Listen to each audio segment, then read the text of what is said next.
source of inspiration, sharing the journey of discovery. PSNA College of Engineering and Technology. சேலத்துல அதிமுக பொதுச் செயலாளர் எடப்பாடி பழனிசாமி செய்தியாளர்களை சந்திச்சுட்டு வராரு. அந்த காட்சிகளை பார்க்கலாம்.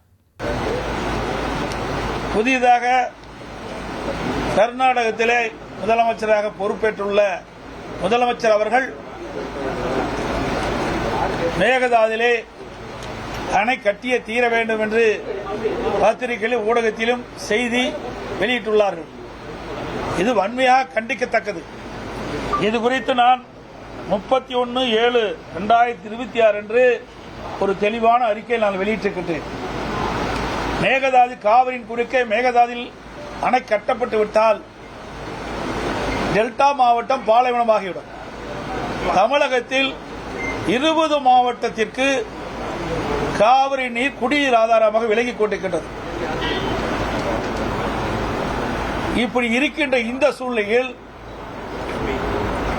கர்நாடகத்தில் புதிதாக பொறுப்பேற்றுள்ள முதலமைச்சர் அவர்கள் 2 மாநிலத்திற்கும் நல்லுறவுகளை சிதைக்கின்ற விதமாக இப்படி கருத்தை வெளியிடுவது கண்டனத்துக்குரியது. அதோடு இன்றைக்கு தமிழ்நாட்டில் புதிதாக அமைந்துள்ள தமிழக வெற்றி கழகம் ஆட்சி அமைந்திருக்கின்றது.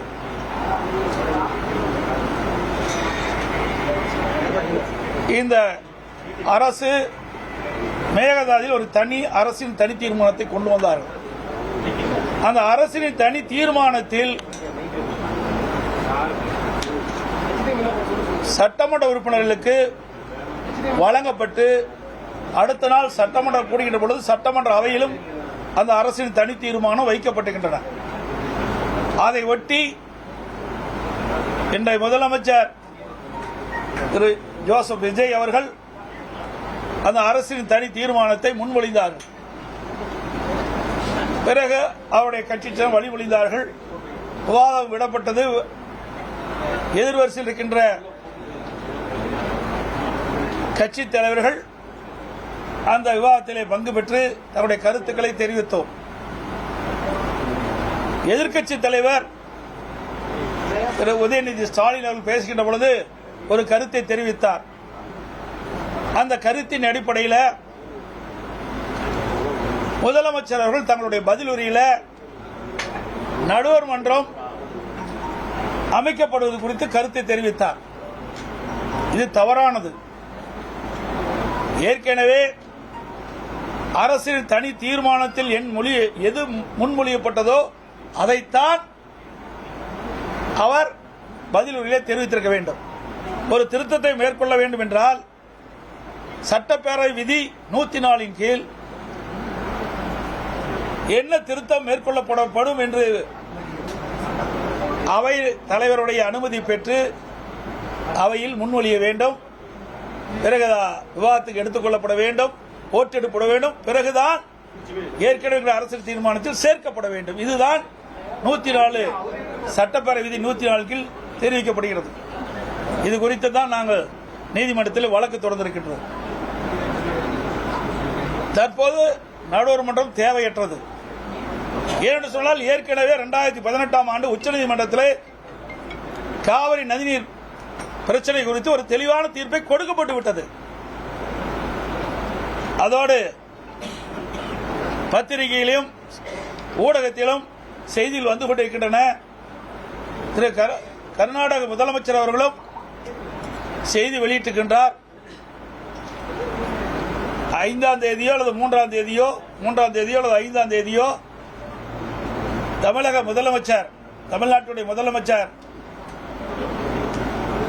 திரு ஜோசப் விஜய் அவர்கள் கர்நாடக சென்று பெங்களூருக்கு சென்று அங்கு இருக்கின்ற முதலமைச்சரோடு பேச்சுவார்த்தை நடைபெறும் என்று பத்திரிகையில் ஊடகத்திலும் செய்தி வந்து கொண்டிருக்கிறது. இதை தவிர்க்கப்பட வேண்டும். இன்றைக்கு கர்நாடக முதலமைச்சர் தமிழ்நாட்டிலிருந்து வருகின்ற முதலமைச்சரை நாங்கள் வரவேற்போம், அவருக்கு உண்டான மரியாதையெல்லாம் கொடுப்போம். அதோடு தயாராக ஒரு ஹெலிகாப்டரை தயார் செய்திருக்கின்றோம். அவர் அந்த ஹெலிகாப்டரில் ஏறி இன்றைக்கு கர்நாடகத்தை சுற்றி பார்க்க வேண்டும், அதற்கு பிறகு அவர் கருத்து சொல்ல வேண்டும் என்று அதில் தெரிவித்திருக்கின்றார். அப்படி என்றால் அவர் தண்ணீர் கொடுக்க மாட்டேன் என்பதுதான் பொருள். அது மட்டுமல்ல, காவிரி நீர் ஒழுங்காற்று குழு ஒரு உத்தரவை பிறப்பித்தது. தமிழ்நாட்டிற்கு 15 நாளுக்கு தினந்தோறும் 3500 டிஎம்சி தண்ணீர் கர்நாடக அணையிலிருந்து காவிரிக்கு தண்ணீர் திறந்துவிட வேண்டும் என்று உத்தரவு பிறப்பிக்கப்பட்டிருந்தது. நேற்றைய தினம் காவிரி மேலாண்மை ஆணையம் அதை உறுதிப்படுத்தியுள்ளது. ஆனால் இன்றைக்கு கர்நாடகத்தில் இருக்கின்ற முதலமைச்சர் மரியாதைக்குரிய திரு சிவகுமார் அவர்கள் காவிரி மேலாண்மை ஆணைய உத்தரவை நாங்கள் நிறைவேற்றப்பட மாட்டோம் என்று ஒரு கருத்தை தெரிவித்துள்ளாமல், இது குறித்து கர்நாடகத்தில் இருக்கின்ற அனைத்து கட்சி தலைவருடைய கூட்டத்தை கூட்டி ஆலோசனை பெற்று அதற்கு பிறகுதான் முடிவு அறிவிக்கப்படும் என்று அறிவித்திருக்கின்றார். அதேபோல்தான் நான் ஏற்கனவே 31/7/2022 நான் ஒரு அறிக்கை வெளியிட்டேன். அப்பொழுதே நான் தெளிவுபடுத்தியிருக்கின்றேன். இன்றைக்கு மேகதாது பிரச்சனை என்பது ஒரு உணர்வுபூர்வமான பிரச்சனை. இந்த பிரச்சனை குறித்து தமிழ்நாட்டில் இருக்கின்ற அனைத்து கட்சி தலைவருடைய கூட்டத்தை கூட்டப்பட வேண்டும். அதோட தமிழ்நாட்டில் இருக்கின்ற டெல்டா மாவட்டத்தில் இருக்கின்ற முக்கிய விவசாய சங்கத்தினுடைய பிரதிநிதிகளை அழைத்து அவருடைய கருத்துக்களையும் கேட்டறிந்து பிறகு சட்டங்களோடு கலந்து பேசி இதற்கு ஒரு நல்ல தீர்வு காண வேண்டும் என்று வலியுறுத்தினோம். நான் சொன்ன கருத்தின் போலே பல்வேறு அரசியல் கட்சி தலைவர்கள் கருத்தை தெரிவித்திருக்கின்றார்கள். ஆனால் இதுவரை தமிழக முதலமைச்சர் வாய் திறந்து இதற்கு பதில் சொல்லவில்லை. இதுதான் தற்போது நிலைமை.